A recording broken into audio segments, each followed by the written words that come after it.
বন্ধুরা, welcome to Bangla lifestyle video.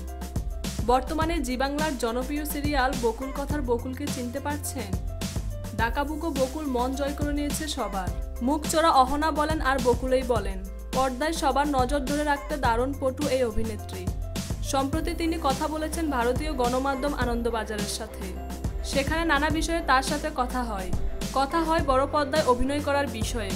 উশসীর কথায় ভালো সুযোগ পেলে বড় পর্দায় অভিনয় করবেন তিনি। শাহরুখকে ছোটবেলা থেকে পছন্দ করলেও ইদানিং সালমানের উপরে অদ্ভুত ভালো লাগা তৈরি হয়েছে তার ব্যক্তিগত সম্পর্কে কথা জিজ্ঞেস করলে সরাসরি উত্তর দেন, লুকোনোর কোনো ব্যাপারই নেই, সম্পর্কে সময় দেওয়া জরুরি, আর সেই সময়টা আমার কাছে এখন নেই।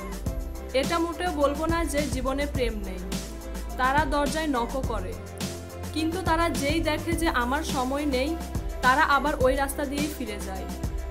আমাদের ভিডিওটি ভালো লাগলে অবশ্যই লাইক, কমেন্ট, শেয়ার করবেন এবং পরবর্তী ভিডিওটি সবার আগে পেতে আমাদের চ্যানেলটি সাবস্ক্রাইব করুন। ধন্যবাদ সবাইকে।